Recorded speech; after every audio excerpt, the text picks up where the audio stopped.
एक ने कहा कि सांसद वो पहले बन गए थे, नेता अब बने हैं। एक बात और कही गई क्षेत्र के दौरे में, बोले बताओ हमारे चौधरी साहब इतने बड़े नेता थे, इतने बंगले हैं दिल्ली में, एक बंगला अगर बना रहता तो मोदी जी का क्या चला जाता। चौधरी साहब और उनके परिवार के अलावा किसी को भनक नहीं लगती कि ये कब किससे गठबंधन करेंगे, और अपने तर्क के एवज में वो एक लंबी सूची गिना देते हैं।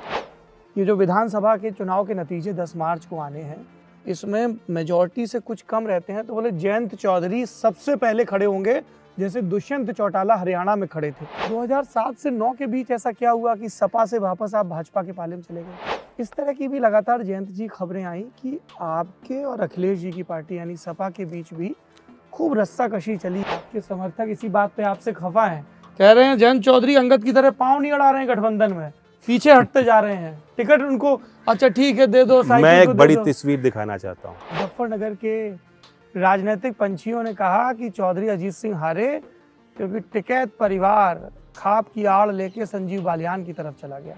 तो वंस एंड ऑल पूछ ही लो। लोगों ने कहा कि जयंत चौधरी को जब 2009 में लोकसभा चुनाव लड़ना था, उसके पहले उन्होंने भारत की नागरिकता ली, उसके पहले तक वो अमेरिका के नागरिक बने रहे। सत्य है। हमसे लोगों ने कहा कि वेस्टर्न यूपी का जाट हैंडपंप पे तो बटन दबाएगा, साइकिल पे नहीं जाएगा। जमघट में एक बार फिर से आपका स्वागत है। जमघट राजनीतिक चर्चा का वो मंच है जहां पर सत्ता के दावेदारों से आपके हिस्से के सवाल पूछे जाते हैं। जमघट के इस अंक में हमारे मेहमान हैं राष्ट्रीय लोकदल के राष्ट्रीय अध्यक्ष और पूर्व सांसद जयंत चौधरी जी। नमस्कार। नमस्ते जयंत जी। और अभी तक जितने मैं राष्ट्रीय अध्यक्षों से मिला हूँ अलग अलग पार्टियों के, आप उनमें सबसे नौजवान हैं। तो कई लोग मेरी इंटरव्यू में बॉडी लैंग्वेज देख के ये भी नोटिस करते हैं कि अच्छा फलाने के साथ आप ज़्यादा कंफर्टेबल होते हो, ढिकाने के साथ कम। तो मैं उनसे कहता हूँ कि थोड़ा एज का भी फर्क रहता है। आपके परिचय में मैंने कहा पूर्व सांसद, ये बात तकलीफ देती है? 2 चुनाव लगातार नहीं जीत पाए हैं। तकलीफ कुछ देर तक थी, क्योंकि आप जब काम करते हो और आप सोचते हो कि कहीं ना कहीं वो मेरा एक आधार है, वो काम लोग याद रखेंगे, लेकिन ऐसा होता नहीं। चुनाव पे फैसला बड़ा कॉम्प्लेक्स होता है और आखिरकार जो जनता तय करती है, आप निभाना पड़ेगा उसको।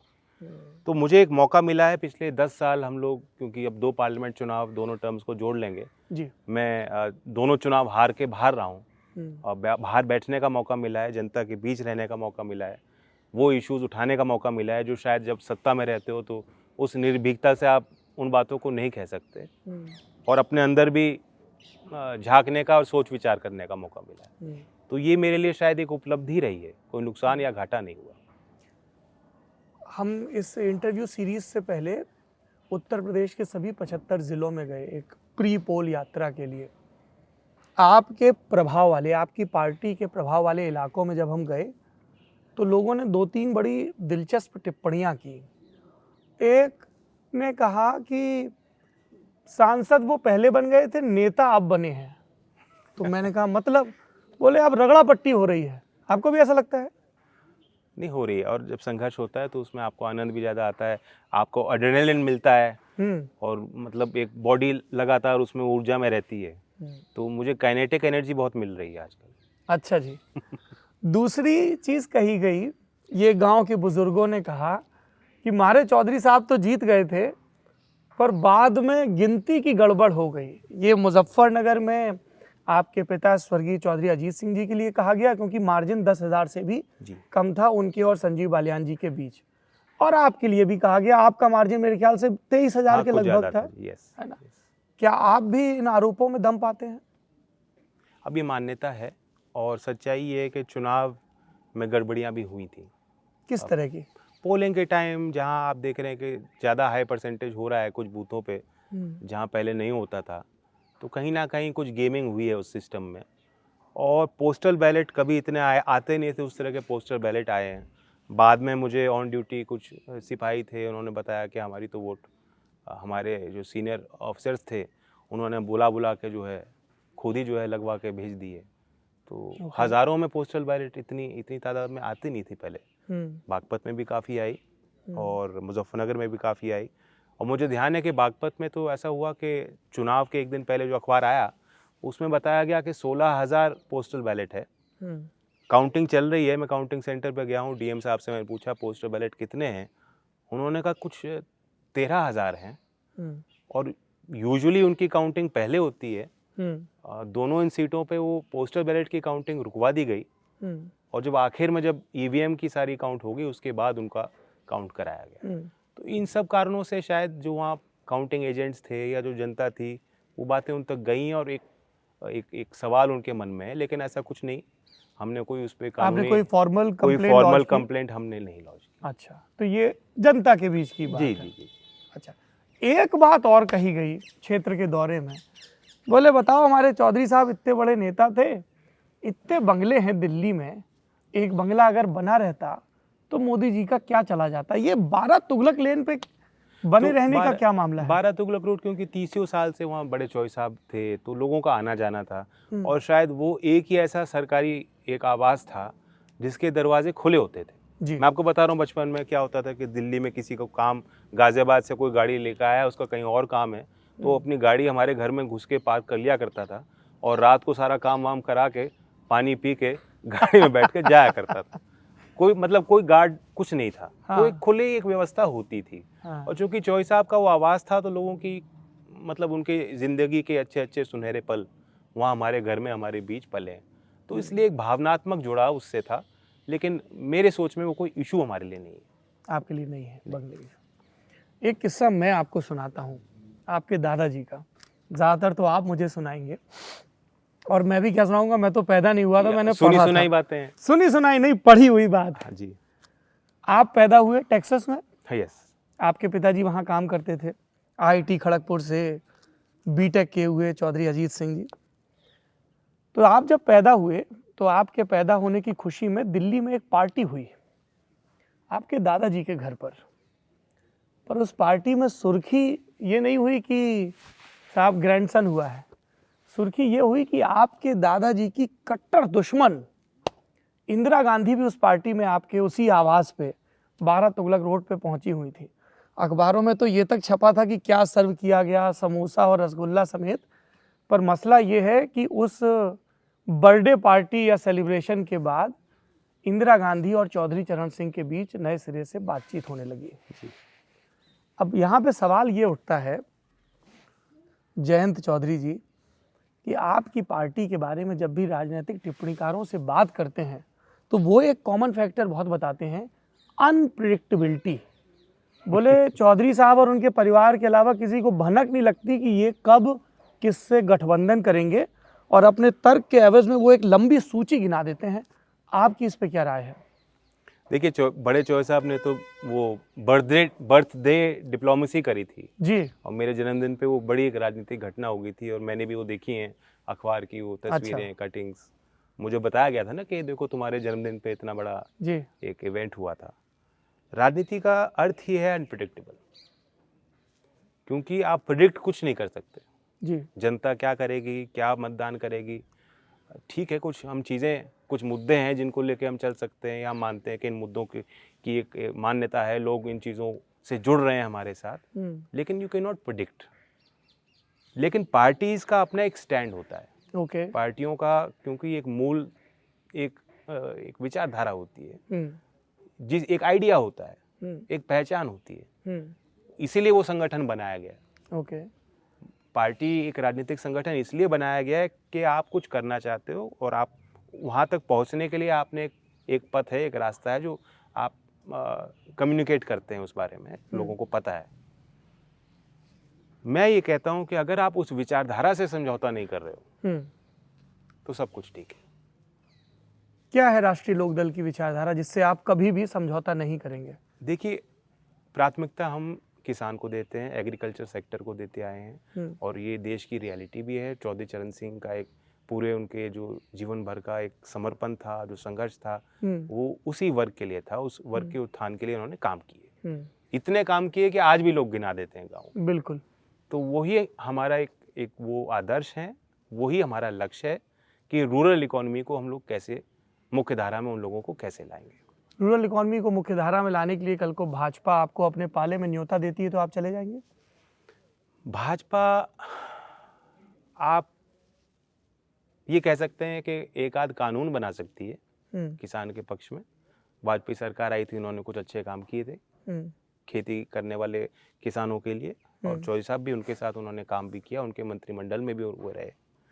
लेकिन जिस तरह की ध्रुवीकरण की राजनीति की ओर हम चल गए हैं, बीजेपी राइट पे थी, सत्ता में आए, सिर्फ उन लोगों ने उसको वोट नहीं दिया बीजेपी को जो मंदिर को मुद्दा बनाते थे या जो हिंदुत्व के मुद्दे पे उनसे सहमत थे। बहुत से लोग, मध्यम वर्ग का आदमी, आर्थिक तंगी थी, एक प्रचार था कि भ्रष्टाचार है, और उस आर्थिक तंगी के कारण हर एक आदमी सोचने को मजबूर हुआ, और विकल्प उन्हें, क्योंकि 2 टर्म यूपीए के हो गए थे, बीजेपी नजर आई। सत्ता में आने के बाद जिस तरह से वो राइट से भी और अल्ट्रा राइट हो गए हैं, अब आप उसे फ्रिंज नहीं कह सकते। उस फ्रिंज को, यानी जो बिल्कुल बाहरी जो एक तबका था जो बिल्कुल ही ऐसे विचार, क्रांतिकारी विचार थे जो मुख्यधारा में नहीं थे, उसको मुख्यधारा में ले आए।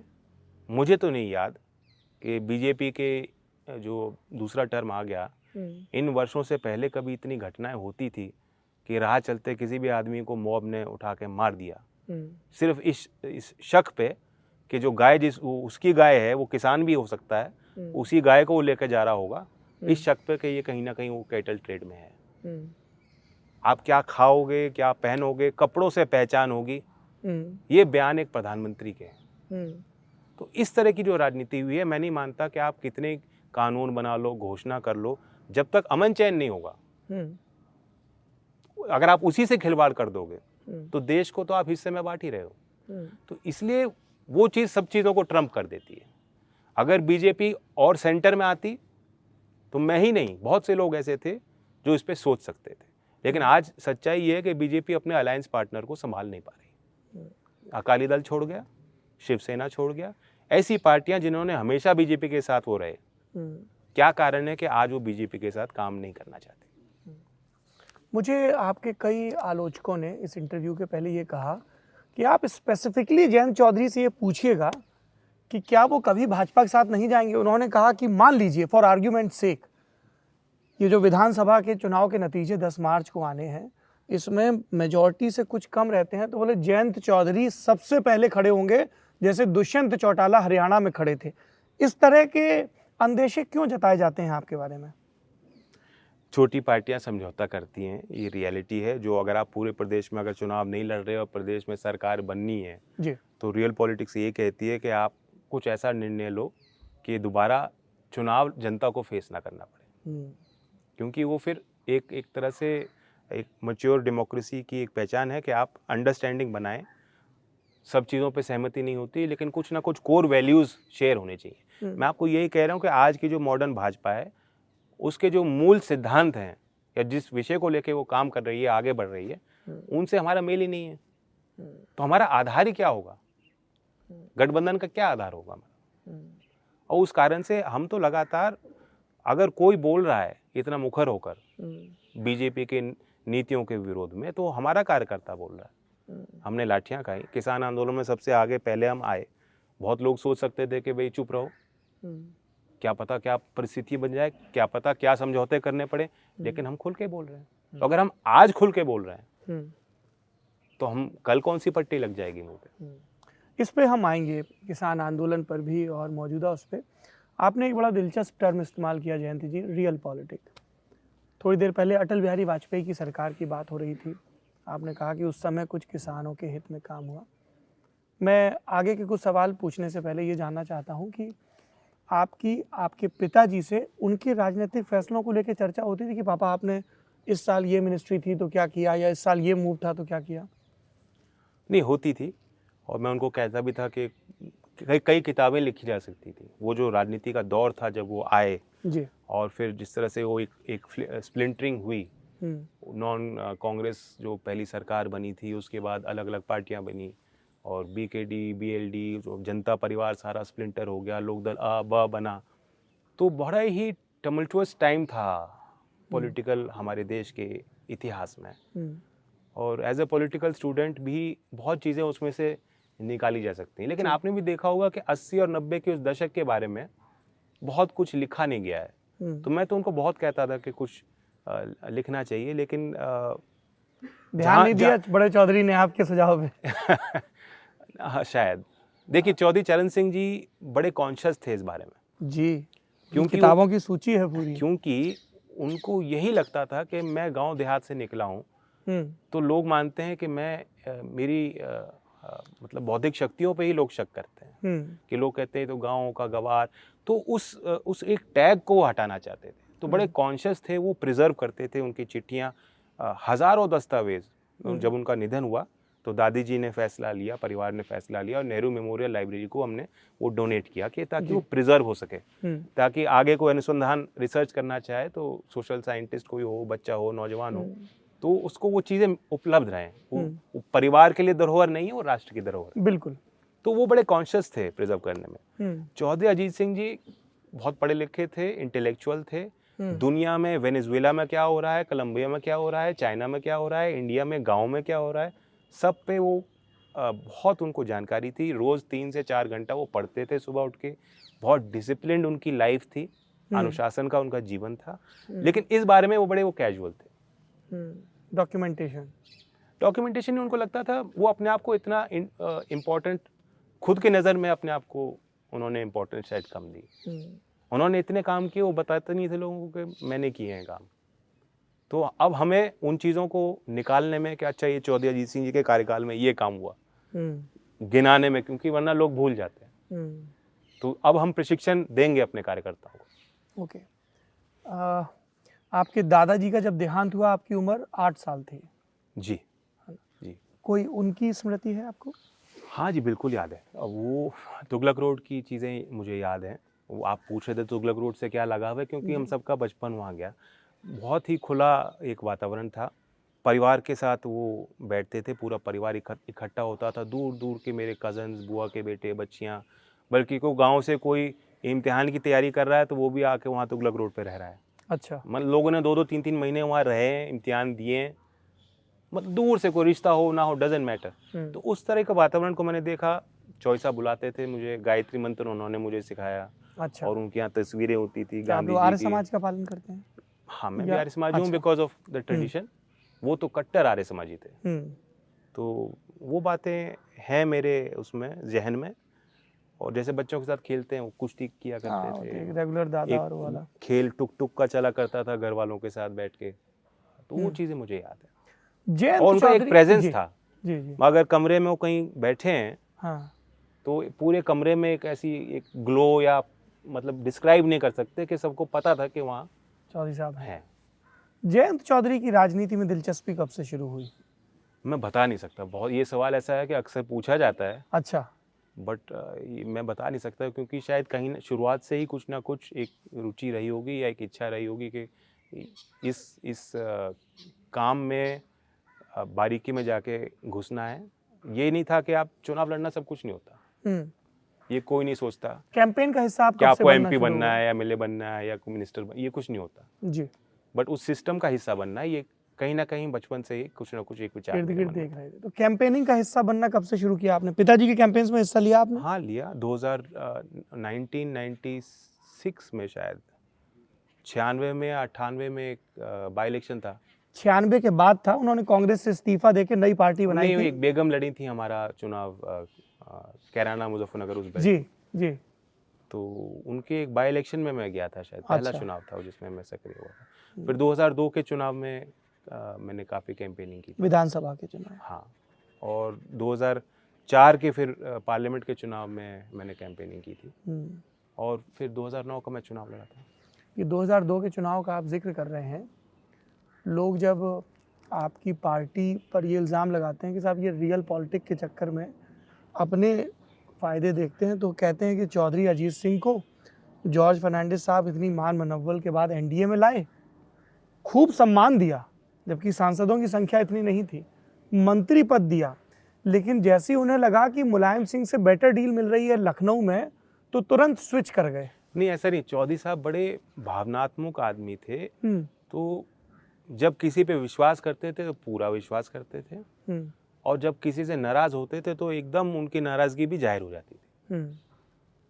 अब मॉडर्न जनरेशन ज़्यादा कॉन्शियस है। मैं सोचता हूँ कि मेरा व्यवहार क्या हो, मैं खुद बता रहा हूँ आपको, सोच समझ के मैं बोलने की कोशिश करता हूँ। एक नेचुरल एक व्यवहार था उनका, कोई मुखौटा नहीं था।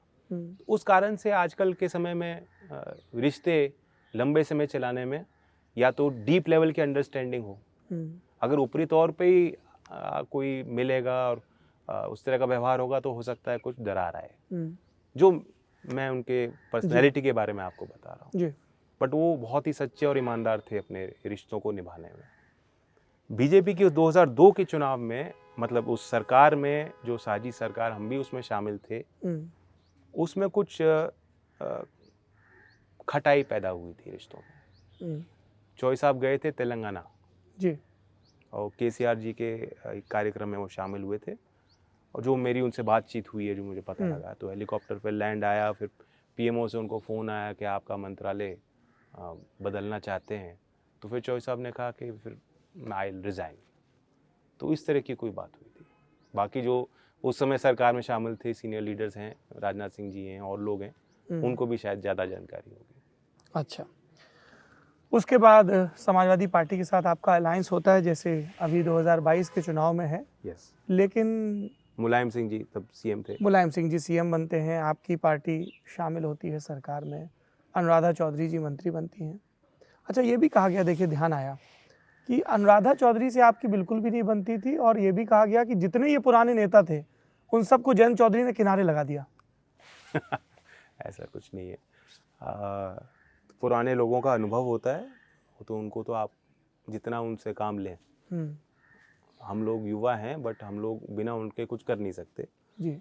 तो I do rely on senior leaders जो पार्टी में जो हैं।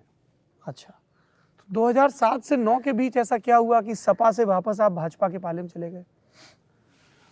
उस साझी सरकार में भी कुछ मुश्किलें आई थी, कुछ चीज़ें हुई थी ऐसी जो शायद अब चर्चा का विषय ना हो।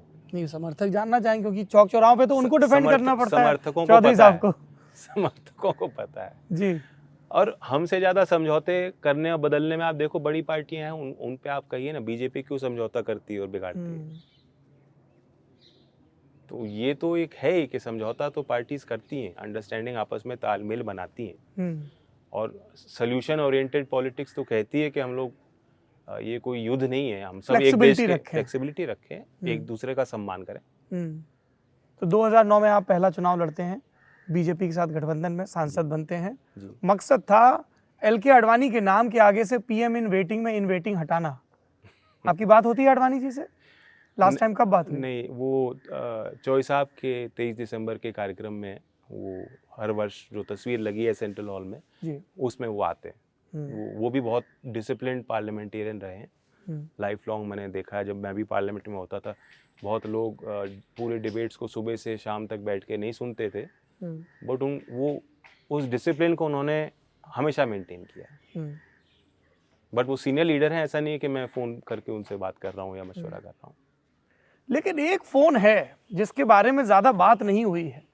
2014 के पहले चौधरी अजीत सिंह के पास वो फ़ोन आया था भाजपा के खेमे से। क्या आपको गठबंधन में शामिल होने का प्रस्ताव था? नहीं, मुझे ऐसी जानकारी नहीं।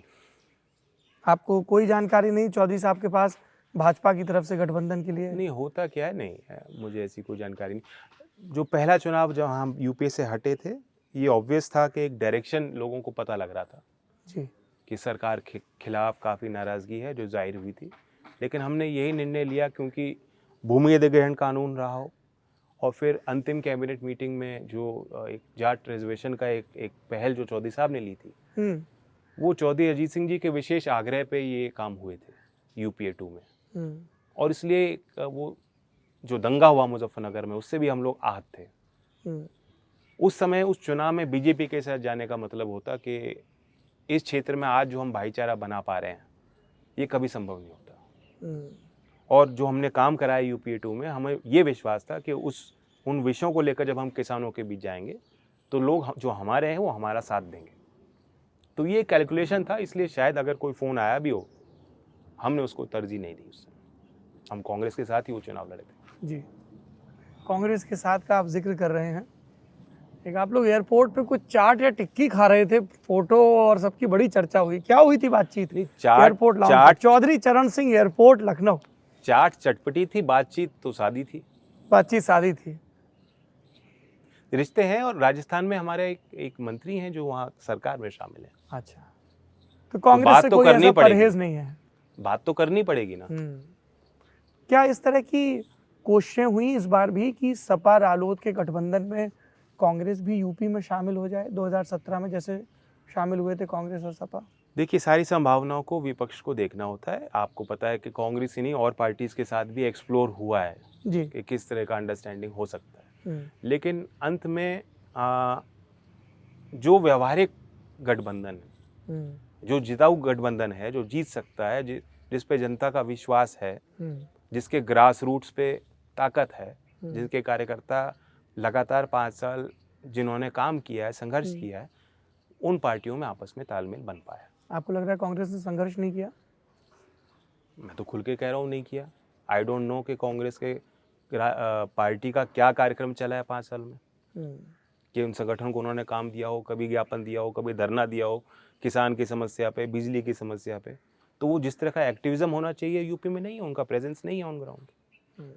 इसलिए आप लोग कम सीटें ऑफर कर रहे थे और वो राजी नहीं हुए? नहीं, ऐसी कोई बात नहीं, सीटों तक बात नहीं पहुंची मेरे संज्ञान में। चंद्रशेखर आज़ाद, आज़ाद समाज पार्टी काशीराम के अध्यक्ष, उनसे तो बात चल रही थी ना? उनसे बात हुई है अखिलेश जी की, अखिलेश जी की उनकी बात हुई है, और अखिलेश जी ने काफ़ी खुल के बताया भी है। उन्होंने तो पीसी में बताया। पश्चिमी यूपी में कोई नया गठजोड़ साझेदार आए और जयंत चौधरी चर्चा में शामिल ना हो तो ये यूपी की जनता को स्वीकार हजम नहीं होगा। नहीं, बात हुई थी क्योंकि कुछ हमारा और सपा के बीच में कोई चीज़ें तय हुई थी, सीटों को लेकर भी तय हुई थी, और उन्होंने पहले मुझसे पूछा कि अगर ये भी हम इनको शामिल करेंगे जी तो उसका क्या समीकरण बनेगा और क्या ये सीट आप दे सकते हैं। तो हमने उस बात को स्वीकारा था, और ये बात खुद अखिलेश जी कह चुके हैं, पब्लिक डोमेन में है। तो ये तो सबको पता है कि हम भी चाहते थे कि एक बड़ा एक रेनबो कोलिशन बने, लेकिन ये एक होता है, मजबूरियां होती हैं। जो संगठन अपना देख रहे हैं, जो पार्टी अपनी चला रहे हैं, उनको अपना देखना होता है कि हम अपने संगठन को कैसे खड़ा करेंगे। इस तरह की भी लगातार जयंत जी खबरें आई कि आपके और अखिलेश जी की पार्टी यानी सपा के बीच भी खूब रस्साकशी चली। इनिशियली आपने 50 की लिस्ट दी, 48 की दी, फिर वो आते आते 33, लेकिन 33 में भी हमें बताया गया 5 कैंडिडेट ऐसे हैं जो दरअसल सपा के कैंडिडेट हैं और आपके कोटे से गिन लिए गए हैं। नहीं, देखिए, ऐसा होता नहीं है। जो उम्मीदवार जो आपके सिंबल पे लड़ रहा है तो पार्टी ज्वाइन करके सिंबल पे लड़ता है जी, तो लंबे समय तक वो पार्टी में रहेंगे, हमारे कार्यकर्ताओं को तरजीह देंगे। और जब हम लोग साझे हैं, एक ही टीम के सदस्य हैं। अब क्रिकेट टीम में कोई खिलाड़ी आपस में उनका कंपटीशन होगा कि कौन जो है अपनी संख्या उस टीम में बना पाएगा, लेकिन जब टीम में शामिल हो जाते हैं तो सबको एक में होके ही खेलना है। तो हमें भी आपस में ये कोई सवाल नहीं रहा कि अब सिंबल कितने आपको मिले कितने उनको मिले। 403 सीटें हैं, या तो हम 403 सीट पे फेल होंगे या 403 सीट पे हम लोग कामयाब होंगे और अपनी सरकार बनाएंगे। आप अपने मेरठ के समर्थकों को ये बात समझाने में कामयाब हुए हैं? हो गए हैं हमारे लोग थोड़ा ज़्यादा, क्योंकि देखिए ज़्यादा हमारे यहाँ खुला संवाद होता है जी, और समझाने भी पड़ते हैं, लेकिन समझ में आती है लोग। गन्ना और डंडा लेके सड़क पे उतर आते हैं। नहीं, हाँ ठीक है, चौधराहट है उनकी, हाँ जी, वो कायम रहनी चाहिए। अच्छा, आपने चौधराहट का जिक्र किया जयंत जी। कई लोगों ने ये बात कही कि एक डोमिनेंट पेजेंट कास्ट के अगेंस्ट भी पोलराइजेशन होता है। हमने कई गांवों में देखा कि जब हम गांव में दाखिल हुए, जाट समाज के लोगों से बात की, चौधरियों से और सब लोगों से, तो वो एक टोन में बात कर रहे थे। उसी गांव में जब हम भीतर दाखिल हुए, हमने कश्यप समाज के लोगों से बात की, वाल्मीकि समाज के लोगों से बात की, तो वो दूसरी टोन में बात कर रहे थे। रालोद पर ये एक इल्ज़ाम लगातार लगता आया है कि चौधरी चरण सिंह जब थे तब ये पिछड़ों की, किसानों की, कमेरों की पार्टी थी। मुझे आपका हालिया ट्वीट भी ध्यान है जिसमें किसी ने ये समीकरण जाट मुस्लिम का बताया तो आपने काउंटर किया। वो रिटायर्ड IPS हैं उनके उस पर ये बात लगातार कही गई कि साहब चौधरी साहब थे तो अजगर फार्मूला, मजगर फार्मूला, और वो सिर्फ वेस्टर्न यूपी के नेता नहीं थे, जी, बागपत के छपरौली के नेता नहीं थे, हरियाणा में भी चुनाव लड़वाते थे, बिहार में भी लड़वाते थे। चौधरी अजीत सिंह आए तो वेस्टर्न यूपी में सिमट गए, और जयंत चौधरी आए तो लोगों ने कहा कि बागपत और मुजफ्फरनगर के अपने जो स्ट्रॉन्ग टर्फ हैं उसको भी नहीं बचा पाए। ये जो ठप्पा लगता है, इसकी वजह क्या है? लोगों का अपना एक नज़र होता है, चश्मा होता है, और कोई चीज़ें बार बार अगर कही जाएं तो कहीं ना कहीं आदमी भी वही विचार अपना बना लेता है। तो ये हमारे बारे में शायद बार बार कहा जाता है। मैं तो थक जाता हूँ, आपको पता है, आपने मेरे इंटरव्यूज भी देखे होंगे कि वो माइक डालते हैं मेरे चेहरे पे और कहते हैं जाट क्या करेगा, जाट क्या करेगा, जाट क्या करेगा। तो मुझे तो वो बात बुरी लगती है, मुझे तो वो बात अटपटी अजीब सी लगती है। हाँ। लेकिन अब ये होता है, ये टैग हम पे लगाया गया है। क्या कर रहे हैं आप इस टैग को दूर करने के लिए? क्योंकि पॉलिटिक्स में परसेप्शन भी बड़ा महत्वपूर्ण है। तो हमने 2 कार्यक्रम चलाए जी, एक संदेश देने के लिए और निचले स्तर पे, ताकि हमारा कार्यकर्ता उस वर्ग में जाए जो आज हमारे साथ सामाजिक हिसाब से जुड़ा हुआ है, राजनीतिक हिसाब से कहीं ना कहीं कोई दूरियां आई हैं। एक बहुजन उदय अभियान जी, जिसके अंतर्गत हमने कहा अपने कार्यकर्ताओं को कि जो भी वंचित समाज है, जो गरीब कमजोर वर्ग है, आप पूरा रविवार उनके बीच जाएंगे। अच्छा, ये पार्टी के पदाधिकारियों को निर्देश दिया? हाँ, आप कोई राजनीतिक मंच बनाए, भाषण दें, नहीं, आप जाएंगे, उनकी बात सुनेंगे, संगठन का विस्तार, उन बूथ का निर्माण वहां करेंगे जहां सबसे कमजोर हमारे बूथ रहे हैं। तो ये हमने काम उनको दिया। सेकंड, हमने भाईचारा जिंदाबाद का प्रोग्राम चलाया। अच्छा। अब आप सोचिए, किसी भी पॉलिटिकल पार्टी ने वो करते हैं तो कोई सम्मेलन रखेंगे, बीजेपी तो जातियों के नाम पे प्रोग्राम कर रही है, हमारे कार्यक्रम का नाम था भाईचारा जिंदाबाद। जिसको आना है वो भाईचारा पसंद करेगा, वो भाईचारा के बचाव के लिए अपने आप को आगे करेगा और वो सामाजिक इस जिम्मेदारी को निभाएगा। और ये हमने गांव देहात में कई कार्यक्रम किए, 50 ऐसी मीटिंग करी गांव देहात में, जहां मुस्लिम्स भी बैठे, हिंदू बैठे, सिख बैठे, अलग जाति के लोग बैठे, वही लोग, उन्होंने ही मंच संभाला, भाईचारे के थीम पे उन्होंने अच्छी अच्छी बातें बताई। तो एक वातावरण बनता है जब आपस में कोई साथ बैठते हैं, बात सुनते हैं, साथ चलते हैं, तो उसका प्रभाव पड़ता है। तो ये पॉलिटिकल प्रोग्राम 2 हमने ऐसे दिए ताकि एक परंपरागत जो हम पे एक इल्जाम लगता है या कोशिश होती है हमें समेटने की, हम उसका मुकाबला करें। अच्छा, कि इन सब मुकाबलों के बीच में एक चीज़ पे और खूब बात हुई कि एक और परिवार है, उसी इलाके से आता है, मुजफ्फरनगर वाले इलाके से, किसानों की राजनीति में लंबे वक्त से मुब्तला है। तो कहा गया कि या तो चौधरी चरण सिंह हुए या चौधरी महेंद्र सिंह टिकैत हुए। चौधरी महेंद्र सिंह टिकैत ने अपने आप को हमेशा गैर राजनीतिक रखा, हालांकि जो वो बिल्ला पर्ची बांटते हैं आज भी उस संगठन के, उसमें ये ऊपर लिखा होता है। लेकिन लोगों ने कहा कि महेंद्र सिंह टिकैत जी के परिवार में उनके जो वारिस हैं, उनकी तो खूब राजनीतिक महत्वाकांक्षाएं रही, खासतौर पर राकेश टिकैत जी के लिए कहा जाता है वो चुनाव भी लड़े। क्या वो इस चुनाव में आपके साथ हैं? देखिए, चुनाव लड़े, कोई ऐसी कोई रोक तो होती नहीं है कि आप चुनाव नहीं लड़ सकते जी। और गैर राजनीतिक इस देश में कोई, मुझे लगता है, बच्चा भी पैदा नहीं होता। तो वो क्यों लिखते हैं फिर अपने उस परिचय पत्र पे, मेंबरशिप पे? वो उनका एक वो है तरीका के लोग, अलग विचार के लोग भी हमारे साथ काम करें, किसान के विषय पे काम करें, भले वोट कहीं और देते हो, लेकिन किसान को तो एक लॉबी चाहिए ना, किसान की लॉबी कमजोर है। प्रेशर ग्रुप, जी, प्रेशर ग्रुप के पॉलिटिकल सिस्टम के बाहर रह के पॉलिटिकल जो प्लेयर्स हैं अंदर, उन पे हम दबाव बनाएं, तो वो उस लिहाज से गलत नहीं है। लेकिन सच्चाई ये है कि सबकी कुछ ना कुछ एक धारणाएं होती हैं। जो मतदान करता है वोटर, वो भी तो पॉलिटिकल है, वो भी कुछ सोच समझ के मतदान करता है। और पॉलिटिक्स कोई गंदा शब्द नहीं है कि हम लोग उससे कब तक बचते हैं। बिल्कुल नहीं है जी, सबको आना चाहिए इसमें। जी बिल्कुल। हमारे उनके रिश्ते बहुत अच्छे हैं। अच्छा। और जब कहीं कोई ऐसा संकट आता है तो हम एक दूसरे का साथ देते हैं। और बल्कि सिसौली की एक अपनी एक वो है, पहचान है हमारे पूरे पश्चिम यूपी में, लोग जानते हैं, मानते हैं। और अगर कहीं मुजफ्फरनगर में कोई ऐसी घटना या वारदात होती है जहां समाज को एकत्रित होना है या कोई संदेश देना होता है, तो वहाँ किसान भवन सिसौली में है, वहाँ होता है। ऐतिहासिक जगह है वो। जी जी जी, हम लोग भी जाते हैं वहाँ। जी बिल्कुल।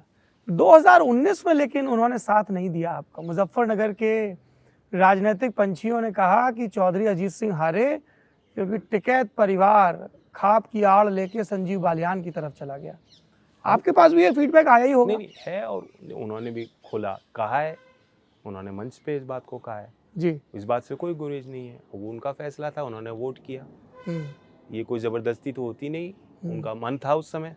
लेकिन जब वो खुद कह रहे हैं कि बहुत बड़ा धोखा खाया है उन्होंने, खाया है जिन लोगों ने मतदान बीजेपी के पक्ष में, जिन्होंने भी किया मतदान, एक समय था जो वो हमारे साथ होते थे, वो चौधरी साहब के साथ होते थे, कोई ना कोई कारण रहे होंगे, कोई कमियां कमजोरियां हमारी रही होंगी कि हमसे दूर गए, लेकिन अब वो फिर लौट रहे हैं।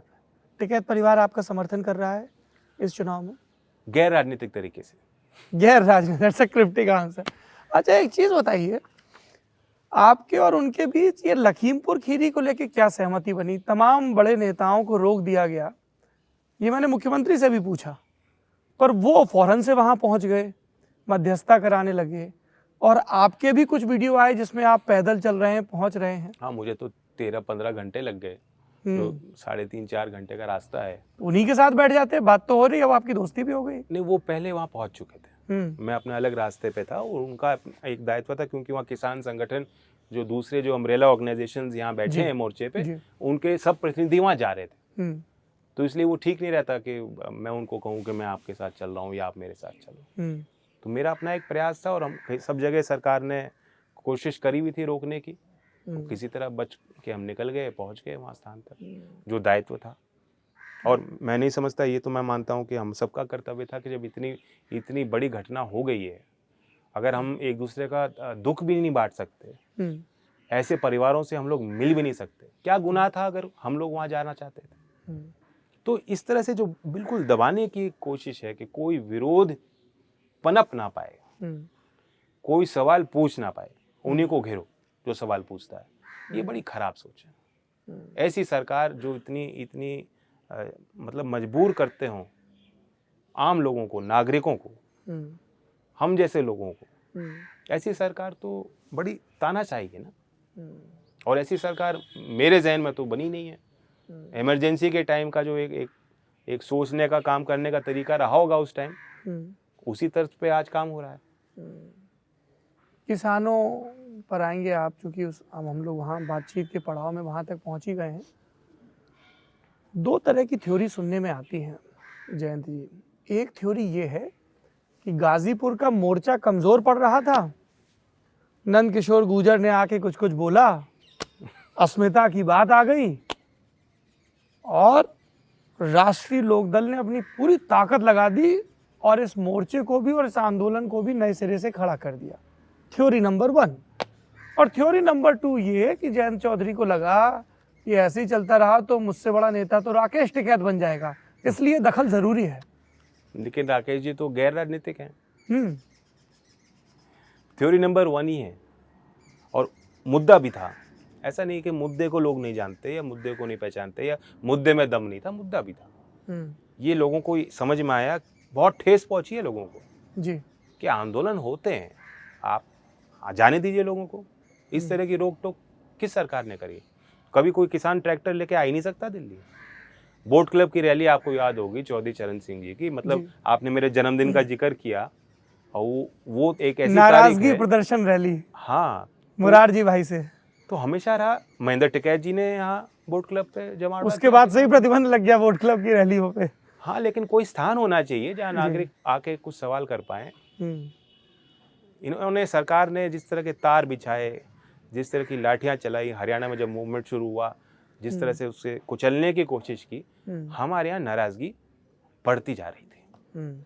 और किसान मूवमेंट में पश्चिमी उत्तर प्रदेश के किसानों की हमेशा भागीदारी रही है। मतलब इस देश में, आज़ाद भारत में अगर कोई मूवमेंट हुआ है किसानों का, तो उस क्षेत्र से लोग जरूर वहाँ गए, योगदान दिया है। तो ये अपना हक भी मानते हैं, अपनी जिम्मेदारी भी मानते हैं। इसलिए भी ठेस पहुंच रही थी लोगों को कि ये तो ऐसी सरकार हमने दमनकारी कभी देखी नहीं।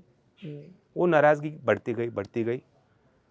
हमारे यहाँ मंडियाँ नहीं है, हमारे यहाँ का किसान हरियाणा जाके बेचता है धान, जो करता है, खरीद होती नहीं है। तो वो भी जानता है कि उस सिस्टम के क्या बेनिफिट्स मिल रहे हैं। या तो हमारे यहाँ सरकार की रिकॉर्ड तोड़ धान और गेहूं खरीद हुआ। नहीं, यूपी इतनी बड़ी है, यहाँ रिकॉर्ड तोड़ पैदावार होता है, तो आपने थोड़ा सा खरीद लिया होगा, और किससे? किसान से तो सरकार खरीदती नहीं, वो बिचौलियों से खरीदती है। हम्म, कागज में दिखा दिया जाता है कि एमएसपी पे हुआ, लेकिन जो एक्चुअल ट्रेड हो रहा है वो एमएसपी के बहुत नीचे हो रहा है। जो किसान है, किसानों को उसका लाभ नहीं मिल पा रहा।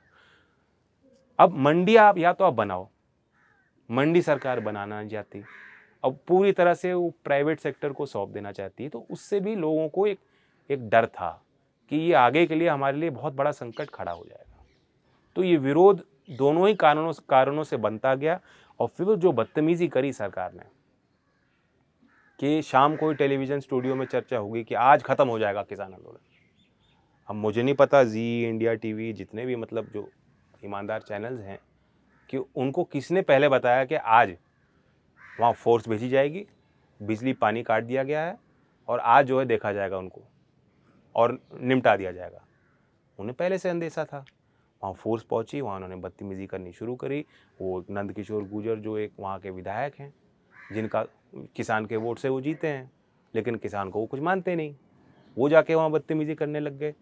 इस सब से फिर बात ऊपर पहुँच गई, गले के ऊपर। चौधरी साहब ने, जो राकेश जी ने एक दिया बयान, तुरंत उसका प्रभाव चौधरी साहब पे पड़ा और चौधरी साहब बड़े क्विक एक्शन लेते थे, समय नहीं लगाते थे। इससे पहले भी आपको याद होगा किसान क्रांति यात्रा निकली थी जी, और उसे दिल्ली बॉर्डर पर रोक दिया गया था। जब उसे दिल्ली बॉर्डर पर रोका गया था और वहाँ बस खबर आई थी कि लाठी चलनी शुरू हुई है या कुछ जोर ज़बरदस्ती वहाँ सरकार कर रही है, उन्हें आगे नहीं जाने दिया जा रहा। चौधरी साहब बीमार थे, लेकिन तुरंत आधे घंटे के अंदर निकल के पहुँच गए थे। तो वो बड़े अलाइव थे इन चीज़ों को लेकर और उनका हमेशा प्रयास था कि किसानों के साथ अगर कुछ होता है, जाति होती है, तो हमारा एक उनके बीच जाने का एक कोशिश होनी चाहिए। और वो जाते थे आंदोलनों में, हमेशा गए वो। तो जब चौधरी साहब को ये खबर आने लगी तो उन्होंने फ़ोन किया और राकेश जी को कहा उन्होंने कि चिंता मत करो बेटा, मैं साथ हूँ। तो उसके बाद फिर लोगों को दम पड़ा। ट्रैक्टर में, ट्रॉली में भर भर के लोग पूरा इंतज़ाम करके वहाँ डेरा डालने के हिसाब से जैसा होता है, राशन पानी अपना कंबल सब इंतज़ाम लेके बोरिया बिस्तरा बांध के लोग गांव-गांव से निकल पड़े और वहाँ ताकत मिली। अच्छा, किसानों, आप बार बार अपने भाषणों में ये कहते हैं कि हमारी तो किसानों की, कमेरों की पार्टी है, जिक्र भी हो रहा था। आपके मैनिफेस्टो पे मैं कुछ चर्चा करना चाहता हूँ, जो आपने लखनऊ में जिसका ऐलान किया और किसानों के लिए आपने कई प्रॉमिसेस किए, कुछ बताना चाहेंगे आप? खासतौर पे आई वॉज इंट्रीग्ड कि आलू में आप कैसे एमएसपी प्रॉमिस कर रहे हैं, कैसे होगा वो? लोकलाइज्ड आप प्रोक्योरमेंट करेंगे, जो सरकार करेगी, सरकार खरीदती है।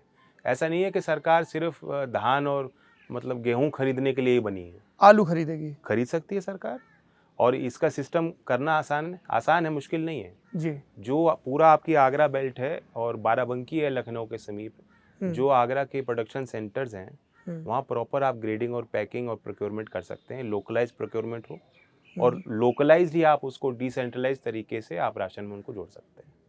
तो हमने बहुत उसको स्टडी करके, ऐसा नहीं है कि हमने, हाँ, थोड़ा मैं इसीलिए इस पे विस्तार से जानना जो एग्री एक्सपर्ट्स हैं और जो फूड पॉलिसी के एक्सपर्ट्स हैं, उनके साथ हमने एक अलग इंटरेक्शन किया था। तो उनका सुझाव था कि आप मोटा अनाज भी जोड़िए इसमें, कि जिसकी पैदावार है उत्तर प्रदेश में, बुंदेलखंड में, हमारे क्षेत्र में भी।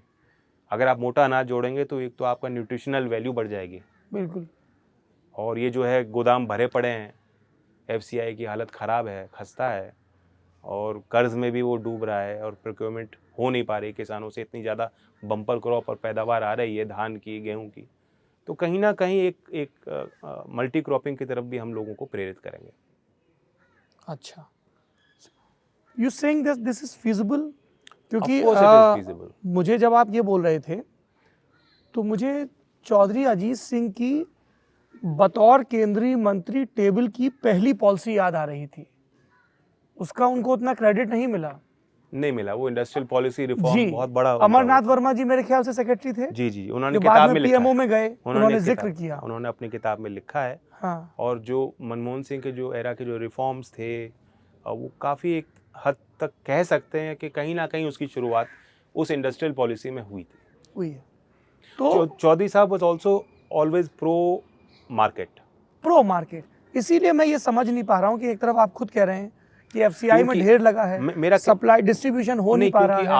आलू का आप उस तरह से देखिए, एक तो स्टोरेज अब आ गया है, बिल्कुल पहले कोल्ड स्टोरेज की कमी थी, अब तो भरमार है।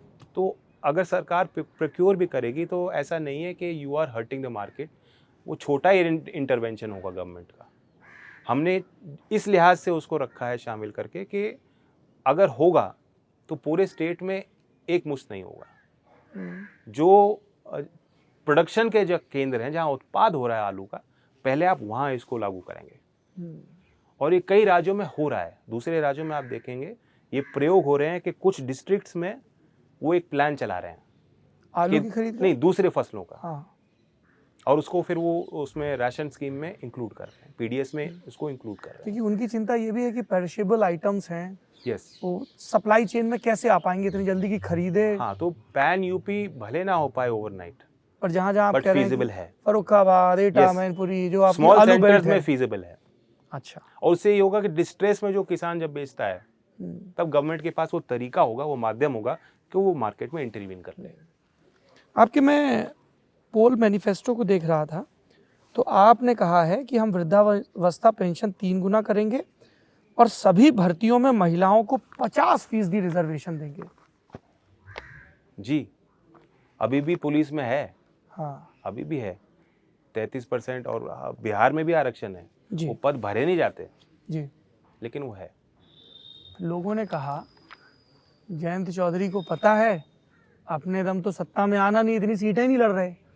If he was really serious about this poll promise, तो उन्होंने सपा के में ये क्यों नहीं शामिल करवाया कि मैं हर भर्ती में 50% दूंगा, क्योंकि ज्यादा सीटों पर तो वो लड़ रहे हैं। देखिए, 3 गुना पेंशन तो उन्होंने भी कर दिया जी 1500 रुपये पेंशन की बात वो कर रहे हैं। जी कुछ चीज़ें उनके अंडरस्टैंडिंग में वो प्रायोरिटाइज करेंगे, कुछ चीज़ें हम करेंगे। अगर हम दोनों का एक ही होता तो शायद एक ही पार्टी होते, वहां तक पहुंचने में देर लगेगी ना। तो अभी हमारी अखिलेश सहमत नहीं हुए हैं 50%। नहीं, मैं ये नहीं कह रहा, मैं ये कह रहा हूँ कि हमने अपना डॉक्यूमेंट पहले निकाला, और ये जो डॉक्यूमेंट है ये एक एम्बिशियस डॉक्यूमेंट है, वेरी एम्बिशियस। मैनिफेस्टो का मतलब ये होता है कि आप अपनी सोच को जनता तक प्रदर्शित कर रहे हैं, इच्छा शक्ति को प्रदर्शित कर रहे हैं कि ये हमारा एम्बिशन, यहाँ तक इंटेंट, यहाँ तक हम पहुंचना चाहते हैं। फिर लोगों ने ये भी कहा कि जयंत चौधरी आप ये भी तो सोचिए, जी, हम अगर 33 सीट लड़ रहे हैं, जैसा आपने कहा सिंबल का सवाल है, तो हम मैनिफेस्टो निकालें ही क्यों? हम तो उनके जो कहेंगे उसी में जो कहते रहेंगे कि हमने कर दिया, नहीं, ऐसा नहीं। तो हमारे बीच में कोई श्रेय की लड़ाई नहीं है, बहुत डीप अंडरस्टैंडिंग है, और हमारा एक दायित्व, एक जवाबदेही बनती है अपने लोगों के प्रति, इसलिए हमने घोषणा पत्र जारी किया। इसी घोषणा पत्र की अगली बिंदु पर मैं आऊंगा। जब साझी सरकार बनेगी तो साझा कार्यक्रम बनेगा, और जयंत चौधरी को लगता है कि वो 50% रिजर्वेशन को शामिल करवा पाएंगे उस कॉमन मिनिमम प्रोग्राम में। I will push for it. You will push for it. If not entire department, all department, we can have it in police. जी। आज जो एक कानून व्यवस्था की सबसे बड़ी समस्या है, ये दावे करते हैं कि जी अब इतना अच्छा माहौल योगी जी ने कर दिया एंटी रोमियो स्क्वाड बनाकर, कि अब कोई भी बहू बेटी जो है रात के अंधेरे में किसी भी बड़े छोटे शहर में गहने लद कर जो जा सकती है, ये इनके भाषण है। सच्चाई ये है कि अपराध हो रहे हैं, बढ़ते जा रहे हैं, महिलाओं के विरुद्ध, SC ST के विरुद्ध, जो कमज़ोर सेक्शन, वीकर सेक्शन है, उनके खिलाफ क्राइम के आप स्टेटिस्टिक्स देखेंगे, आंकड़े देखेंगे, तो आपको लगेगा कि हाँ, कुछ भी नहीं सुधरा। अगर उसको सुधारना है जी, तो संवेदनशील पुलिस तंत्र आपको तैयार करना होगा, और उसमें सबसे महत्वपूर्ण पहलू यही है कि महिलाओं की भर्ती होनी चाहिए। जयंत चौधरी कह रहे हैं महिलाओं के लिए 50% आरक्षण होना चाहिए। जयंत चौधरी ने 33 टिकट बांटे, जिसमें सिर्फ 2 महिलाओं को टिकट दिया, एक मेरठ से और एक मेरे ख्याल से बलदेव मथुरा। यस, 2। तो उन्होंने कहा कि वो तो यहीं फेल हो गए। नहीं, उसका कारण ये, हम ये नहीं कह रहे कि टिकट में आरक्षण होना चाहिए। रिप्रेजेंटेशन तो आप हर जगह मैं देंगे आपको ना। सच्चाई बता रहा हूँ कि हमारे यहाँ पॉलिटिकल टैलेंट अगर आप देखेंगे जी, तो महिलाएं नहीं आती हैं। मैं तो कहता थक जाता हूँ। अच्छा, मैं बड़े ईमानदारी से कह रहा हूँ। हाँ, बताइए जरा किस तरह की दिक्कतें आती हैं। महिलाओं के कार्यक्रम जो सिर्फ महिलाओं के हों, हमारे पूरे बेल्ट में बहुत कम होते हैं। अगर आप बड़ी रैली करेंगे, आप मोदी जी की रैली देख लीजिए, दूसरी पार्टी की रैलीज देख लीजिए, वेस्ट यूपी में खास तौर से, पूर्वांचल में ऐसा नहीं है, बुंदेलखंड में मैंने देखा है कि महिलाएं आती हैं जी। हमारे यहाँ गाँव में जाऊंगा अगर मैं, तो वहाँ महिलाएं मिल जाएंगी, लेकिन अगर कहीं बड़ा आयोजन होगा तो वहाँ गांव देहात में महिलाएं कम आती हैं। क्या वजह? तो अब जो भी वजह हो, या तो हमारी कमी है, एज अ पॉलिटिशियन डील नहीं, करना है ना उस इसलिए चीज तो से, मैं इसलिए। संगठन के लिहाज से ये जो कमजोरी है उसे दूर करने के लिए हम प्रयास कर रहे हैं, लेकिन अभी हम वहाँ तक पहुँचे नहीं हैं। हमने नारी शक्ति संगठन बनाया है जो हमारा महिला विंग है, और उस संगठन को पहले हम खड़ा करें और वो अलग कार्यक्रम जो सिर्फ महिलाओं के होंगे वो चलाएं, ताकि एक विमेन सेंट्रिक एक एजेंडा विकसित हो पाए पार्टी के अंदर। अच्छा, और वहाँ से आपको नाम मिलेंगे, वरना होगा क्या, अगर मैं चाहूँ तो जो हमारे पूर्व विधायक हैं या जो लड़ना चाह रहे हैं उनकी घर से किसी महिला को लड़ा दूंगा। हाँ, लोगों ने यही कहा कि मेरठ वाला टिकट वैसे ही हुआ, उनके पिताजी बसपा से विधायक रहे। नहीं, लेकिन उनकी प्रबल इच्छा है, उन्होंने लगभग 5-6 साल से she been very very active, और वो एंटरप्रेन्योर रही, नेत्री एंटरप्रेन्योर रही फाउंडेशन से हैं, जुड़ी रही, पॉलिटिकल ट्रेनिंग ली, सोशल वर्क किया है और खेती से भी जुड़ी हुई हैं जी। वो, अपनी फार्मिंग भी देखती हैं। तो उनकी पर्सनैलिटी ऐसी है कि यस, जो लीडरशिप की क्वालिटी या जो नेतृत्व की क्षमता होनी चाहिए, जी हम ऐसी तो महिलाएं चुनना चाहते हैं जी। जो महिलाओं के लिए वकालत कर पाए। आपके परिवार की महिलाएं पहले राजनीति में रही हैं, रही। मेरी दादी आपकी- रही, मेरी जी। बुआ रही।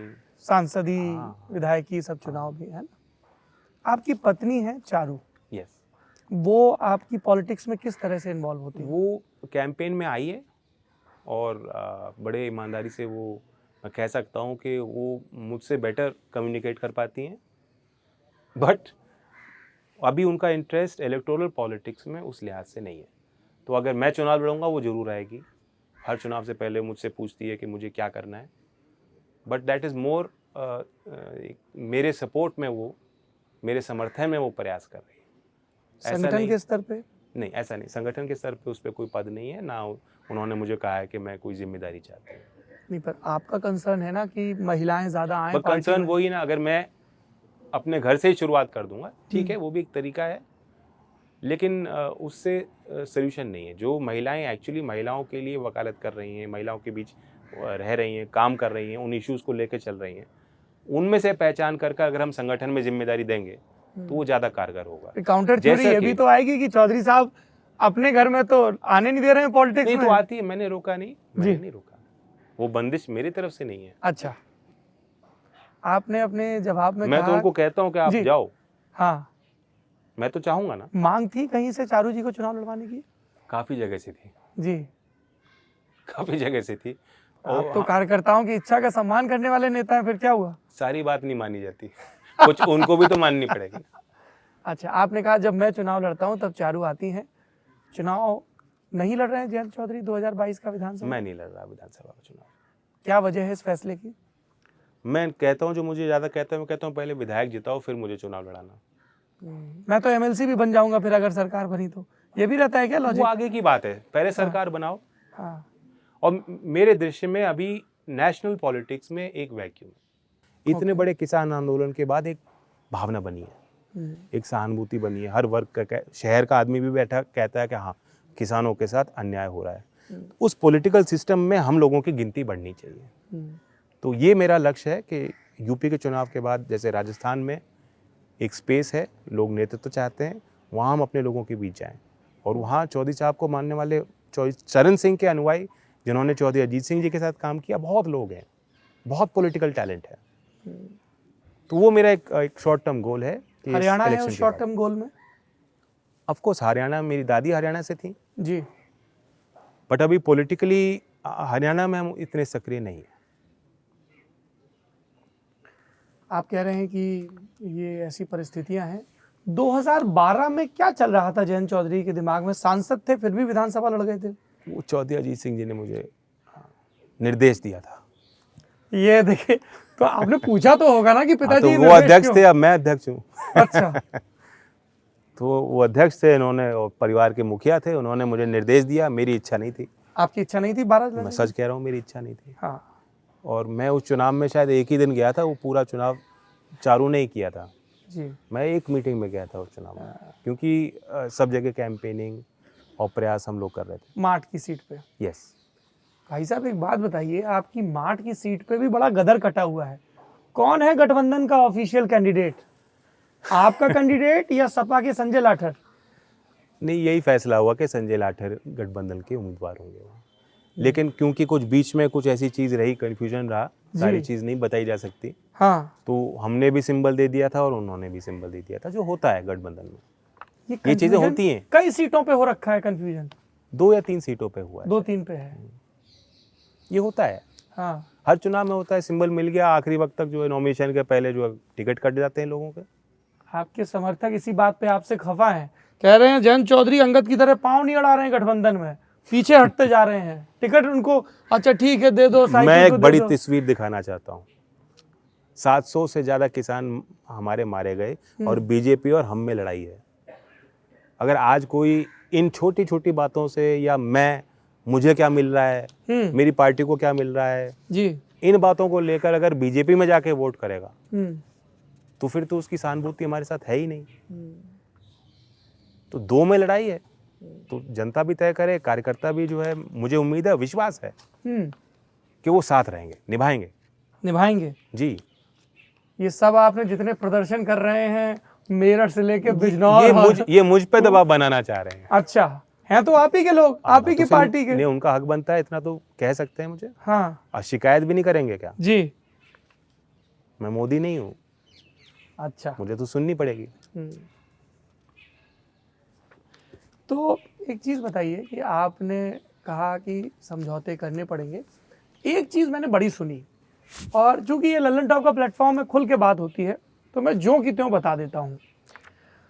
हमसे लोगों ने कहा कि वेस्टर्न यूपी का जाट हैंडपंप पे तो बटन दबाएगा, साइकिल पे नहीं जाएगा। अब देखो, फिर आप मुझसे जाट का सवाल कर रहे हो। मेरा सवाल नहीं है, मैंने कहा जो देखिए, मैं पंचायतों में गया, मैं अलग अलग जगह बैठा, मैं सब समाज की बात सुन के आया। आप पश्चिमी यूपी के प्रभावी नेता हैं, जो जो चीज़ें मैंने सुनी लोगों से, उस पर मैं आपकी राय चाहता हूं, क्योंकि इसी बहाने ये जो परसेप्शन है उसको ब्रेक करने का आपको भी तो मौका मिल रहा है। ये मेरी निजी राय नहीं है, जो जनता से सुन के आया। सवाल ये है कि हमारा लक्ष्य क्या है? हम आपस में एक दूसरे का सर फोड़ के किसी तीसरे को जिताना चाहते हैं क्या? जी, समाजवादी और हमारा सोच में कोई ज़्यादा अंतर नहीं है, एक ही पार्टी हुआ करती थी, और उनके पोस्टर पे भी चौधरी चरण सिंह जी की फ़ोटो लगती आई है, हम भी लगाते हैं, तो वो एक वैचारिक मेल तो रहा है। अब कुछ देर के लिए जो इतिहास में कुछ चीज़ें ऐसी रही, खटपट रही, उतार चढ़ाव का रिश्ता रहा जी, मुलायम सिंह जी के और चौधरी अजीत सिंह जी के बीच में भी प्यार भी रहा, सम्मान एक दूसरे का हमेशा वो करते थे, लेकिन कुछ चीजें हमेशा तो नहीं करते थे। नहीं, सम्मान हमेशा करते थे, सम्मान हमेशा करते थे। आप जयंत जी कभी 1987 के दौर की राजनीतिक पत्रिकाएं पलटिए, जब आपके पिताजी ने मीटिंग करके मुलायम सिंह यादव जी को विधायक दल के नेता पद से हटवा दिया था। वो 89 का एक था जो आमने सामने हुए जी। अगर आप उस तनाव को आप दूर करेंगे, मैं तो वो आपको बता सकता हूँ जो मैंने आंखों देखी, जब सारी सरकार थी जी। सरकार रहने के बाद, सरकार से हम हटे थे, उसके बाद भी जो उनके रिश्ते थे, जब कभी वो घर पे आते थे या जब कोई बात होती थी, वो बहुत एक रिस्पेक्ट था मुलायम सिंह जी के लिए। ये बात लोग कहते हैं कि वो व्यक्तिगत संबंधों को पिछले चुनाव में भी हमारी कोशिश थी कि कांग्रेस और जब सपा का टाइप था, हम भी उस गठबंधन में शामिल होने जा रहे थे। फिर कहाँ फंसा मामला? सीटों पर, उस समय सीटों पर बात फंसी। तो ये कोई नया प्रयोग नहीं हो रहा। तो जो लोग ये कह रहे हैं, मैं उनको विश्वास दिलाना चाहता हूँ कि जहाँ मान सम्मान की बात होगी, ऐसा नहीं है, लोकदल के काम भी होंगे, हम अपना एजेंडा सेट भी करेंगे, अपने इश्यूज पे अड़े रहेंगे और काम भी कराएंगे। ये सवाल इसलिए भी पूछा जाता है जयंत जी, एक राजनीति में थ्योरी चलती है कि किसके पास ट्रांसफर करने की शक्ति है वोट जी। बसपा के लिए ये बात बार बार कही जाती है। 2019 के चुनाव के संदर्भ में उनका वोट अब हमें ट्रांसफर हो रहा है। तो जब मैं ये बात करता हूँ, सब तो सपा वाले कहते हैं साहब बसपा का वोट नहीं मिला, बसपा वाले कहते हैं सपा का नहीं मिला, तो इस पर खूब बात होती है। और इस पर भी नज़र लोगों की बनी हुई है कि जब दो एलआई एक दूसरे के साथ आते हैं तो क्या वोट ट्रांसफर होगा। मान लीजिए किसी सीट से रालोद तैयारी कर रहे हैं, आपके नेता, आपका काडर, आपने कह दिया साहब गठबंधन में तो फलाने को चली गई सीट। देखिए, एक आध सीट को आप छोड़ दीजिए, एक आध सीट में होता क्या है, किसी की तैयारी है, उसके साथ गलत हो गया, अन्याय हो गया, वो फिर भी चुनावी मैदान में उतर गया, मतलब वो कई उम्मीदवार आपके आपस के ही खड़े हो गए, तो उससे नुकसान हो गया। तो एक आध सीट को आप छोड़ दीजिए। बाय एंड लार्ज अगर लीडर्स में अंडरस्टैंडिंग ठीक है, मेल अच्छा है, एक दूसरे को सम्मान दिया जा रहा है, तो वो बात नीचे तक पहुंचती है कि नहीं नहीं देखो सम्मान है, कल हमारे काम होंगे। वो फिर कार्यकर्ताओं में आपस में काम करने में, तालमेल बनाने में दिक्कत नहीं होती। अगर आप चुनाव के जस्ट बिल्कुल पहले पूर्व संध्या पे गठबंधन कर लेंगे और बताएंगे नहीं किसी को हम गठबंधन क्यों कर रहे हैं, बस एक ही लक्ष्य के लिए किया है कि हमें चुनाव लड़ना है, वह गठबंधन कामयाब जनता की नज़र में नहीं होता। भले कार्यकर्ता मान लें, वोट तो जनता को देनी है ना, वो जनता क्यों वोट करेगी। तो ये अंतर है कि इस गठबंधन में हम सीट की बात पे नहीं लड़ रहे, हम ये नहीं कह रहे नहीं 33 सीट, नहीं 35 सीट, नहीं 40 सीट, आखिरकार हम लोग साथ मिलकर ही लड़ रहे हैं 403 सीट पे। ये हमारा कम्युनिकेशन है शुरुआती पहले दिन से। जब हमने गठबंधन किया तो उसका ऐलान सार्वजनिक तौर पर एक सभा में किया। हमने वहाँ लखनऊ में पीसी करके ये नहीं कहा, की रैली की बात कर रहे हैं जी, हमने लखनऊ में पीसी करके ये नहीं कहा कि लोकदल के खाते में इतनी सीट और सपा के खाते में इतनी सीट जी। तो यही तो दिखाता है, दर्शाता है कि आपस में विश्वास है। और इसलिए मुझे विश्वास है कि अगर आपस में हमारा तालमेल जो हमारे और उनके बीच अच्छा है तो नीचे भी अच्छा रहेगा। तो जो राष्ट्रीय लोकदल के कार्यकर्ता नीचे नीचे नाराज हैं, एक बड़ी लंबी सूची है देखिए। अब वो गुड़ की डली खा के नाराजगी भूल जाते हैं। अच्छा, ज्यादा देर नहीं चलती नाराजगी, ज्यादा नहीं रहते नाराज। एक आपकी... अच्छा एक बात और बताऊं जी भाई साहब, हमारा जो परंपरागत वोटर है ना, हाँ, वो 5 साल मुझसे नाराज ही रहता है। अच्छा, 24 साल से भी नाराज रहता है। क्यों? मनाना पड़ता है ना, मनाने में नाराज क्यों रहता है? मनाने के बाद प्यार और बढ़ता है। अच्छा, तो जब चुनाव लड़ा जाता है ना, एक लंबी सूची बनती है कि ये जी आपसे नाराज है, नाराजों की सूची। यस, उनको मनाओ, क्या शिकायत है उसे दूर करो। ये एक आपके एक पॉलिटिकल उसके एक सिस्टम है, एक तरीका है। एक नाराजों की सूची मैं भी लाया हूँ। 2017 चुनाव के नतीजे आते हैं। राष्ट्रीय लोकदल के खाते में एक सीट आती है, छपरौली की सीट। वही छपरौली जहां पे आजादी के पहले से चौधरी चरण सिंह 1937 से प्रतिनिधित्व कर रहे हैं। लोगों ने कहा कि यहाँ तो लैंप पोस्ट को भी चौधरी साहब खड़ा कर दें। लोगों, देखिए मैं, क्योंकि हम जनता के बीच पत्रकारिता करते हैं, आप जनता के नेता हैं, तो मैं इसलिए हूबहू बता देता हूँ। वो ऐसा नहीं कि मंच पे आके कैमरे के सामने उसको बहुत पॉलिश ढंग से हमेशा पेश किया जाए। लोगों ने कहा लैंप पोस्ट भी लड़ा देंगे ना छपरौली से तो जीतेंगे। 2017 में आपने सहीन सिंह को लड़ाया, वो जीते, इकलौता विधायक जी। फिर छोड़ के क्यों चले गए? छोड़ के नहीं चले गए, हमने उनको बाहर किया, क्योंकि जब हमने गठबंधन किया तो राज्यसभा के चुनाव में उन्होंने क्रॉस वोटिंग की जी, और हम चाहते तो हम कुछ ना करते, वो पार्टी में बने रहते, उनकी विधायकी भी बची रहती और पार्टी की सदस्यता भी बनी रहती और शायद आज हमारे बीच होते। लेकिन क्योंकि ईमानदारी से अगर गठबंधन है तो उसे निभाना है, तो हमने उनके खिलाफ कार्रवाई की। इस बार भी टिकट वितरण को लेकर गफलत रही, पहले कोई और कैंडिडेट छपरौली से, फिर कोई और, क्या हुआ? कुछ नहीं हुआ, ये तो रहता है।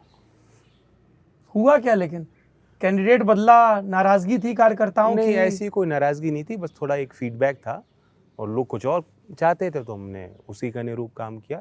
लेकिन जिनकी टिकट काटी है वो सहसम्मान पार्टी में। सिवाल खास के लोग कह रहे हैं कि यही बात जयंत जी हमारे लिए भी कहते हैं कि जो लोग चाहते थे उसके हिसाब से टिकट होगा। तो हम जीत के आएंगे सिवाल खास, तो वो बात सच हो जाएगी कि जो लोग चाहते थे वो टिकट हुआ। सब विरोध कर रहे हैं आपके कार्यकर्ता? सब नहीं कर रहे, वो एक आध दिन की बात है। अब आप दोबारा उन गाँव में जाएंगे जहाँ कहीं विरोध हुआ, गुड़ की डली खाया वहाँ पे? अब लोग मान गए। अच्छा, कुछ मैं उनकी मानूंगा, अब मेरा हक बनता है वो मेरी बात मानेंगे। अच्छा, एक चीज और बताइए, क्योंकि हम ये विधायकों और पूर्व विधायकों की बात कर रहे हैं। एक सिटिंग विधायक भाजपा से 2017 जीते, पहले भी कई पार्टियों में रहे, 2019 में कांग्रेस से लड़े, अब राष्ट्रीय लोकदल के हमवार हो गए, अवतार सिंह भड़ाना जी। ये बीच में 72 घंटे क्या खेल हुआ?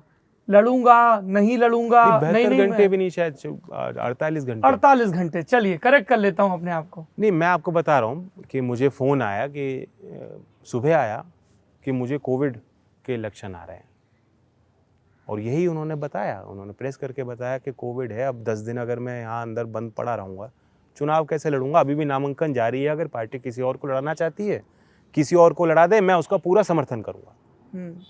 बड़े खुले मन से उन्होंने मुझे कहा पार्टी किसी और को लड़ाना चाहती है, उन्हें लड़ा दे, मैं उनको जिता के लाऊंगा, लेकिन मैं 10 दिन कम से कम बाहर नहीं निकल पाऊंगा अगर मेरी तबीयत ऐसी बिगड़ी रही। तो ये बात हुई। फिर उन्होंने दोबारा उसका चेक कराया तो उनकी नेगेटिव रिपोर्ट आई है, और परिवार के लोगों ने कहा बस ठीक है, अब जुकाम खत्म, काम शुरू। कई लोगों ने कहा कि इस जुकाम की वजह ईडी और आईटी की रेड का खतरा था, ऐसी बात है क्या?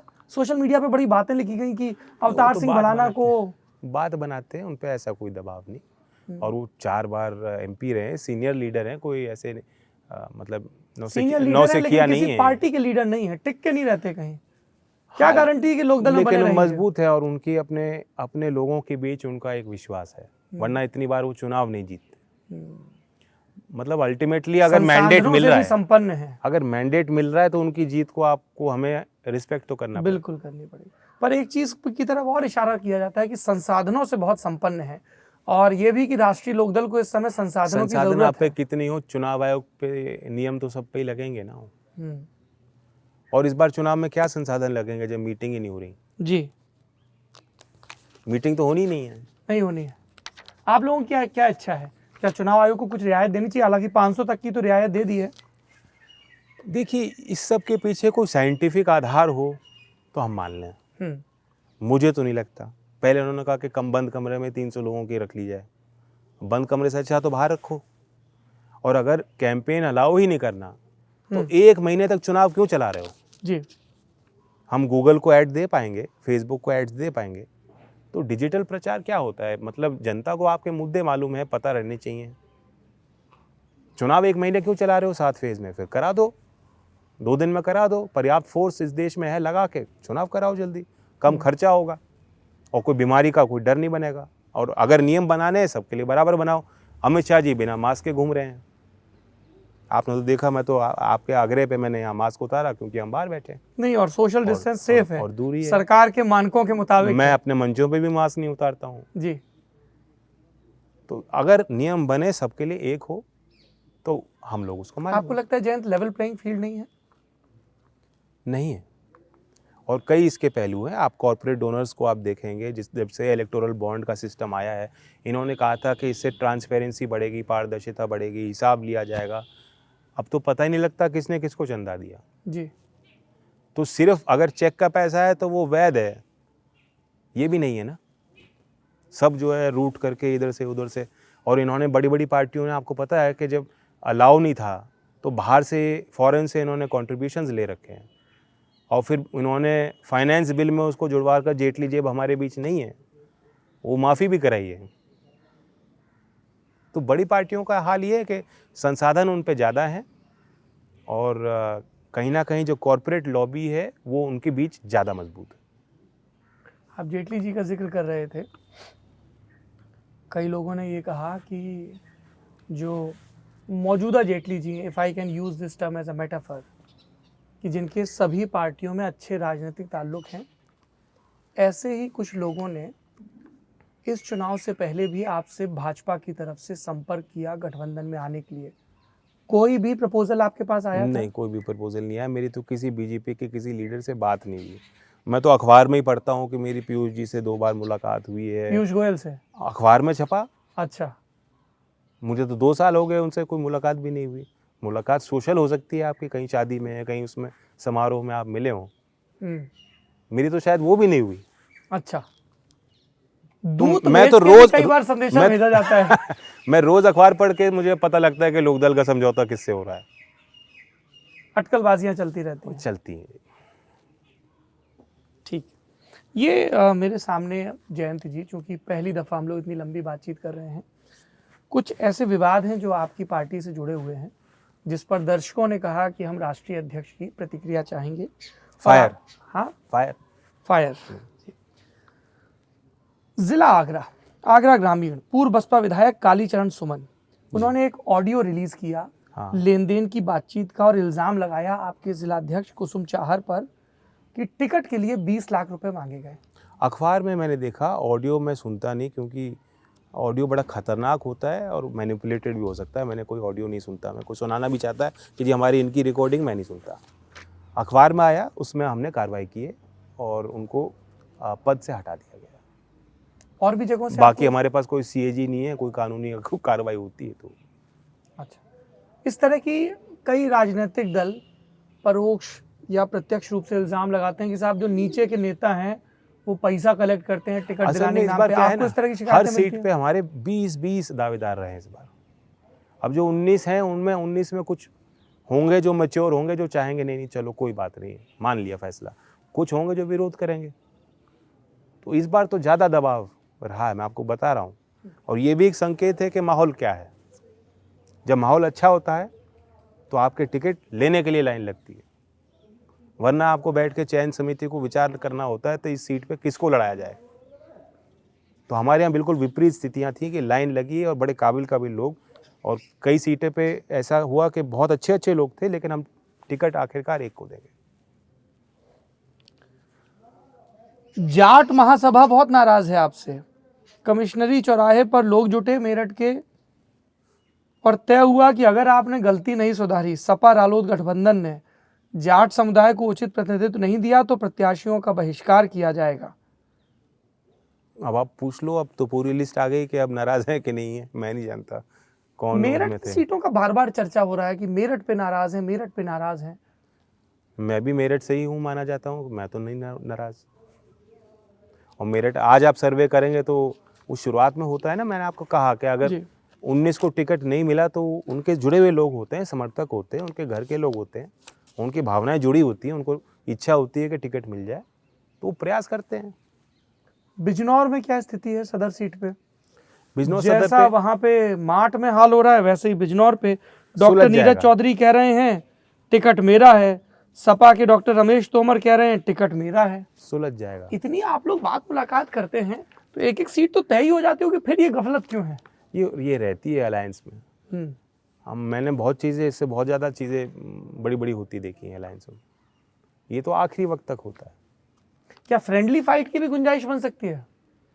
2017 में नहीं, कांग्रेस और सपा के बीच कुछ जगह फ्रेंडली फाइट हमारी भी पहले अलायंसेस में हुई है, लेकिन वही फिर मैं आपको कह रहा हूँ कि अगर आप एक दूसरे के फैसलों को मानने को तैयार नहीं होंगे, और अगर पार्टी में अनुशासित लोग मेरे फैसलों को मानने को तैयार नहीं होंगे, जो मैं अध्यक्ष हूँ जी, तो ऐसे काम नहीं चल पाएगा।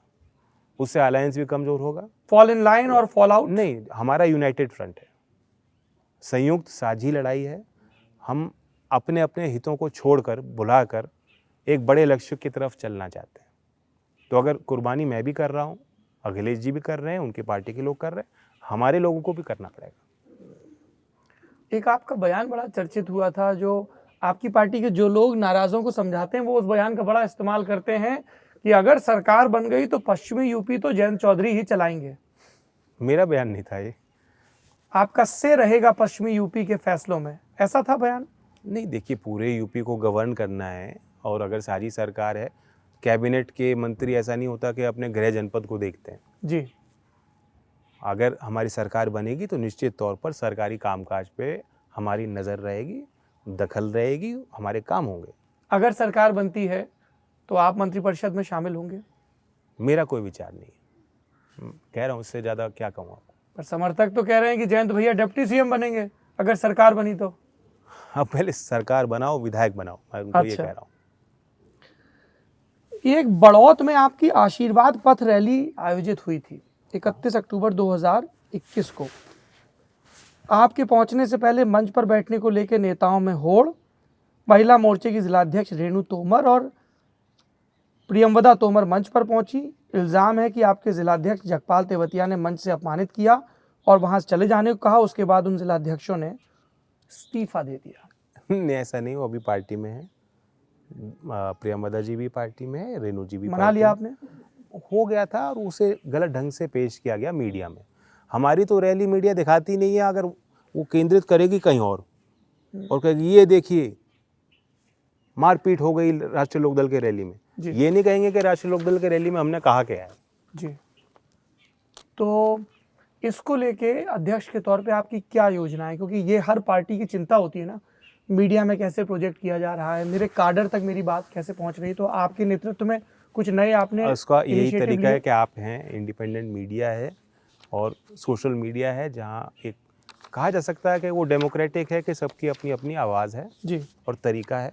जी पहले लोगों के पास तरीका नहीं था कि वो उनका बयान कहीं जाता नहीं था। जी आज हर नागरिक की क्या सोच है, उसके पास मंच है कि उसको बता सकता है लोगों को। वही तरीका है, उसी को हम स्ट्रेंथन कर रहे हैं। अगर आपने देखा होगा किसान आंदोलन में भी गाँव के हमारे जो बच्चे हैं बहुत काबिल हैं, होशियार हैं, बहुत टेक्नोलॉजी सेवी हैं।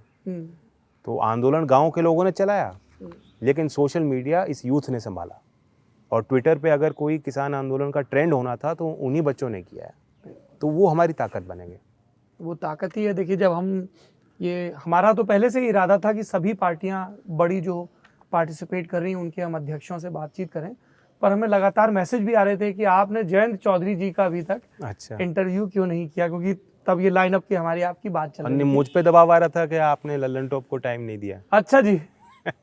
चलिए, एक बात बताइए, आप टेक सेवी की बात कर रहे थे, कई लोगों की इसमें भी दिलचस्पी है कि जयंत चौधरी की अपनी प्रोफेशनल ट्रेनिंग क्या रही, कहाँ कहाँ पढ़ाई की आपने? मैंने मास्टर्स इन फाइनेंस किया है लंदन स्कूल ऑफ इकोनॉमिक्स से, और कुछ देर इन्वेस्टमेंट बैंक में लजार्ड फ्रेंच इन्वेस्टमेंट बैंक है उसमें काम किया लगभग 2 साल। लंदन में ही? नहीं, it was there in Delhi at that time. अच्छा। दिल्ली और मुंबई में ऑफिस था, तो दिल्ली के दफ्तर में मैंने काम किया। अच्छा, एक सवाल और पूछा गया।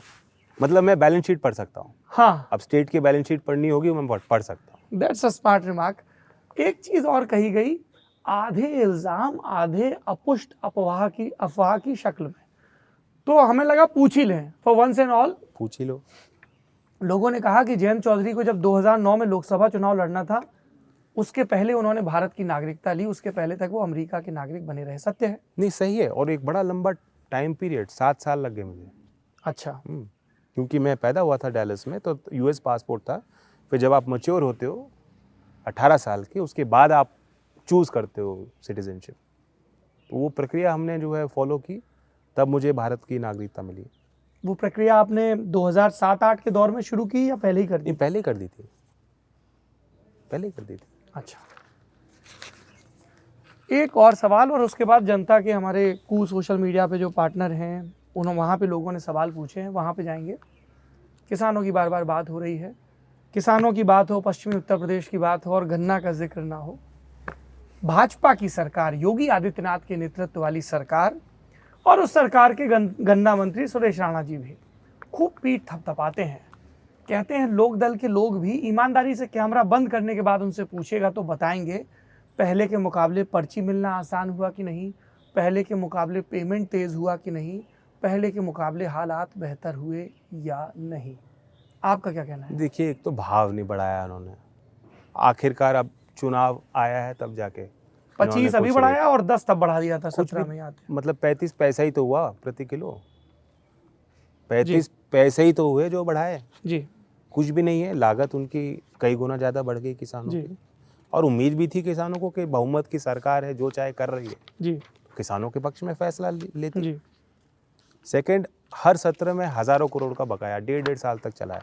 जी ब्याज तो भूल जाइए, जी मूल देने में ही जो है इतना देर उन्होंने लगाया। जी ये कहते हैं कि हमने रिकॉर्ड पैदावार जो है खरीद करी, वो इसलिए की क्योंकि रिकॉर्ड पैदावार हुई है, रिकवरी बढ़ गई है।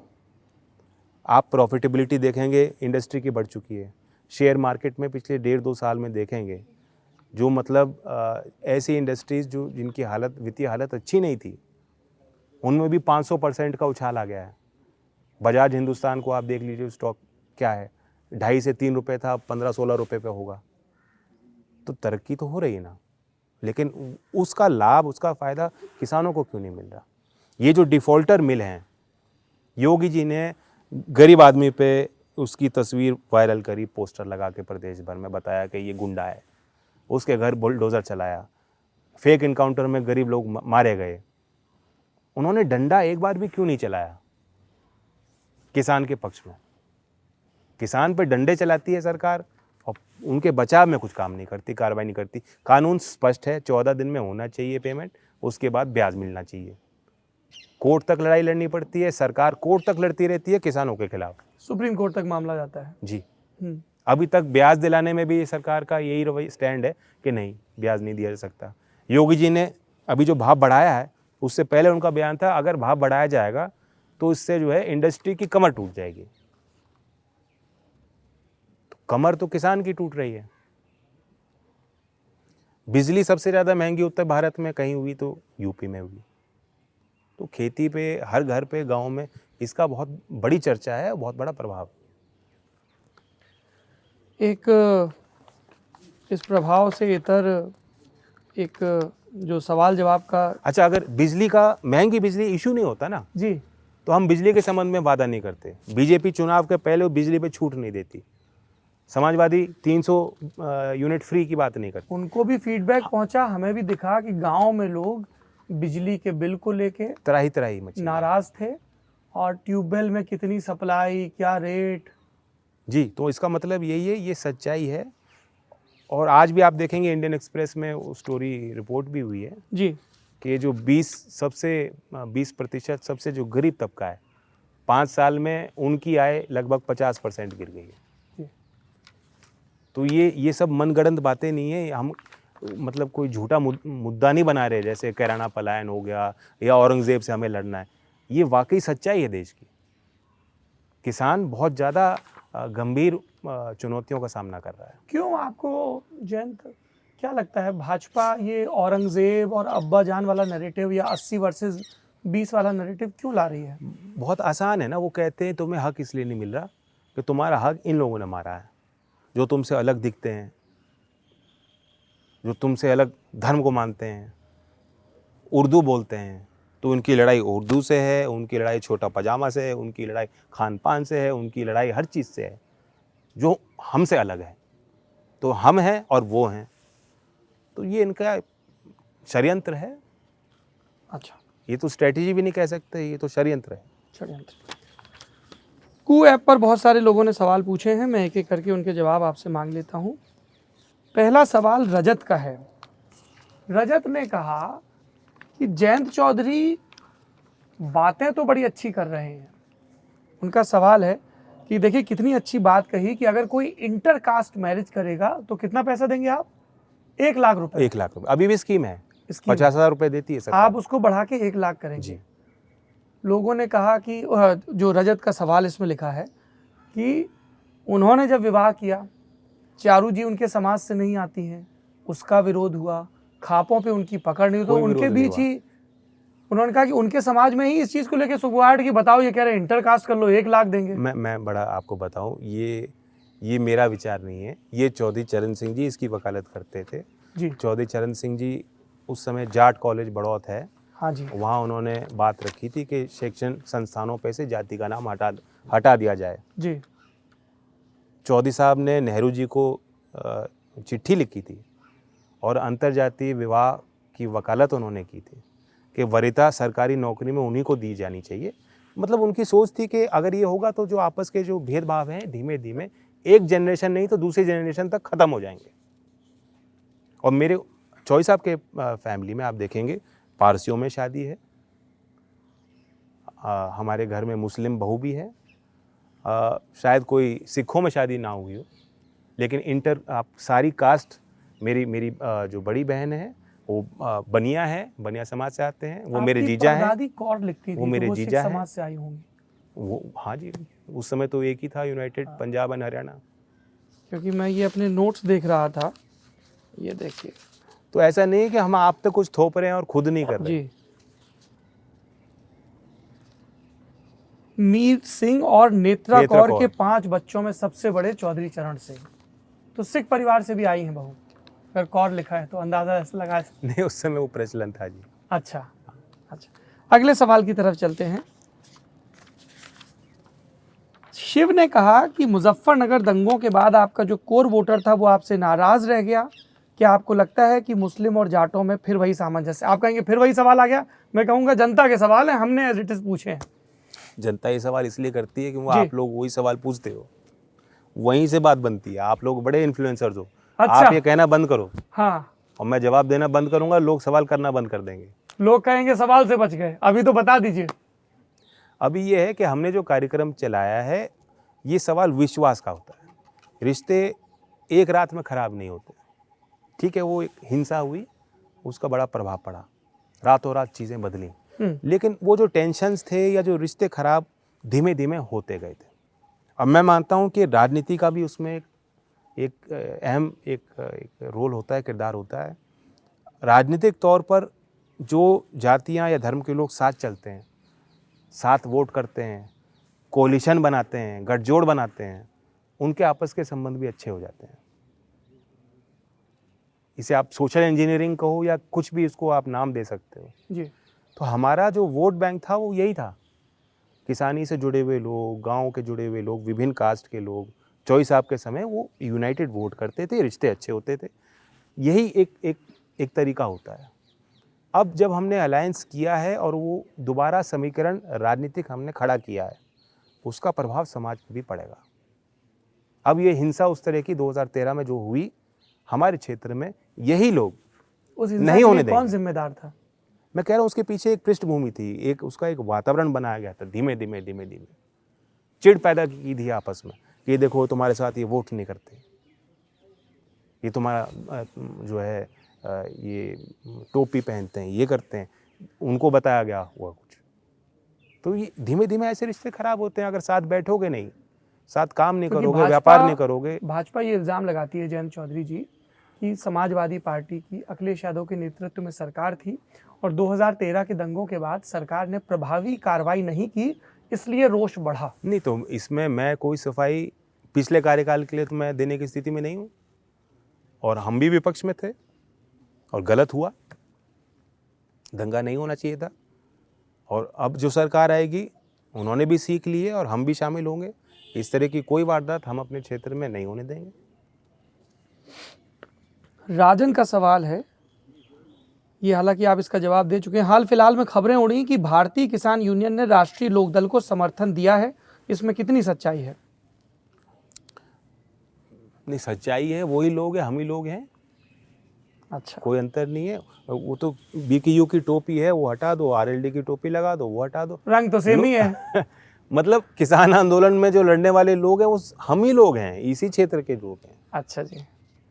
प्रतीक का सवाल है कि अगर सपा रालोद गठबंधन की सरकार बनती है तो आपने कहा कि नई शिक्षक भर्ती आएगी। हमने ये कहा कि जो वेकेंट पद हैं उनको हम समय में भरने का काम करेंगे। उज्जवल और कह रहे हैं शिक्षकों की भर्ती इसलिए लानी जरूरी है कि आप एजुकेशन डिपार्टमेंट में जो बदहाली है और जो सिस्टम में आपको सुधार लाने हैं उसके बगैर संभव नहीं है। मतलब मैन पावर रिसोर्सेज जो एचआर है, जो मानव संसाधन है, उनको विकसित करने की जरूरत है। उज्जवल का सवाल है कि क्या राष्ट्रीय लोकदल हमेशा यूपी के एक हिस्से की ही पार्टी रहेगी? भविष्य को लेकर क्या योजनाएं हैं? मैं एक लंबी सोच को लेकर चल रहा हूँ, एक रणनीति के तहत चल रहा हूँ, और मेरी इच्छा ये है कि हम दोबारा जो एक स्वरूप था उस तरफ हम कोशिश करें और अपने दायरे को बढ़ाएं। स्मृति का सवाल है कि अखिलेश और जयंत की जोड़ी 2024 तक बनी रहेगी या फिर कहेंगे राजनीतिक हालात बदल गए तो जज्बात बदल गए, गठबंधन बदल गया? नहीं, अब आप हिसाब लगा लो, हम पिछला पार्लियामेंट चुनाव भी पहले लड़े। मैंने आपको इतने खुले तौर से बताया कि इससे पहले भी विधानसभा चुनाव हम उनके साथ लड़ना चाहते थे जी। तो अब कितने साल हो गए इसको? जी, तो साथ ही है, साथ है। 24 में भी रहेंगे? तो कह रहा हूँ 24 में तो सरकार चल रही होगी हमारे यूपी में, तो फिर संशय किस बात का? आखिरी सवाल विशु का है कि क्या जयंत चौधरी मुख्यमंत्री पद पर नजर रखते हैं, बनना चाहते हैं? नहीं, मेरा अभी क्लियर है बिल्कुल। हम उस जिम्मेदारी के लिए तैयार नहीं है, हमारी पार्टी उस लड़ाई में नहीं है। हम अखिलेश जी जो वहाँ मुख्यमंत्री रह चुके हैं, उनको अनुभव है, पूरे यूपी में उनके पार्टी का संगठन है, हम उनके साथ इस चुनाव में हैं। चलिए, और वही मुख्यमंत्री का चेहरा है। वही चेहरा है। जमघट में आप सुन रहे थे राष्ट्रीय लोकदल के राष्ट्रीय अध्यक्ष जयंत चौधरी जी को। इस पूरी बातचीत के बारे में अपनी राय जरूर बताएं, क्योंकि यहाँ संवाद एक तरफा नहीं होता है। जयंत जी, आपने जमघट के लिए इतना समय दिया, बहुत बहुत धन्यवाद और चुनाव के लिए बहुत बहुत शुभकामनाएं। बहुत आनंद आया। Thank you.